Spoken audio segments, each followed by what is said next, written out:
सुप्रभात बच्चों, आशा है कि आपने पाठ 1 पूरा कर लिया होगा। आज हम आपकी हिंदी की पाठ्य पुस्तक का पाठ 2 बांसुरी वाले चाचा शुरू करने जा रहे हैं। बांसुरी वाले चाचा कहानी के लेखक प्रकाश मनु हैं। इस कहानी का उद्देश्य त्योहारों का महत्व बताना व त्योहारों के प्रति उत्साहित करना है। इस कहानी में घोष बाबू सपरिवार दशहरे का मेला देखने जाते हैं। दशहरा मैदान पहुंचते ही दूर से रावण, मेघनाद व कुंभकर्ण के विशाल रंग बिरंगे पुतले दिखाई देते हैं। एक तरफ राम रावण का युद्ध हो रहा था।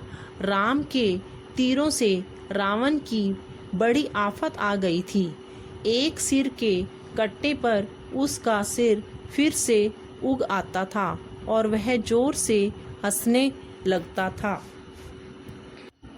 यह देखकर खुशी बोली, पापा, लगता है रामचंद्र जी जोर से तीर नहीं मार रहे। नहीं तो तीर लगने पर रावण भला ऐसे हंसता क्यों?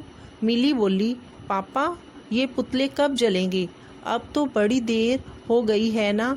तभी बड़ी अजब बात हुई। किसी ने रावण के पुतले में आग लगा दी और एकदम जोरदार पटाखों की फटर फटर शुरू हो गई। मेला देखने आए लोग एकदम हैरान हो गए, परंतु यह सब देखकर बच्चे खुश हो रहे थे। बच्चों को इसी बात का इंतजार था कि कब पुतले जलें और पटाखे बजें।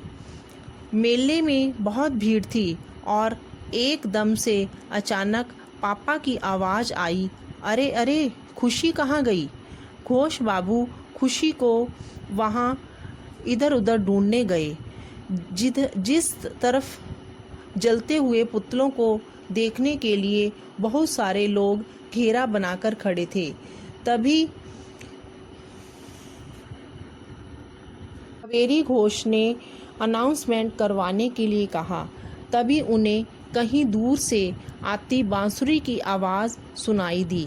मिली ने कहा, पापा, बांसुरी की आवाज़ को सुनो। पापा ने कहा, चल कर देखते हैं। घोष बाबू मिली और कावेरी के साथ वहां पहुंचे तो इतने में मिली चीखी, पापा पापा, वह रही खुशी। इतने में खुशी बोली, मैं तो यूसुफ चाचा की बांसुरी सुन रही थी। तो यूसुफ चाचा बोले, यह आपकी बच्ची बड़ी समझदार है। मैं धीरे धीरे बांसुरी बजा रहा था।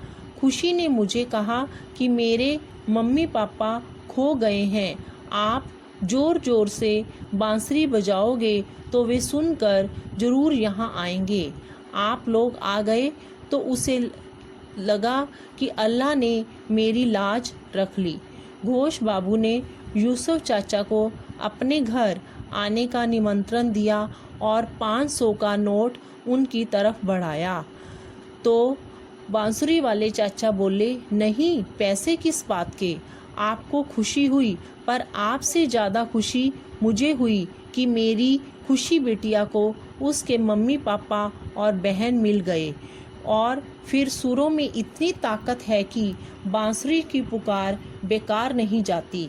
इस कहानी से हमें बच्चों की सुरक्षा के प्रति सचेत रहने व मानवता का संदेश मिलता है।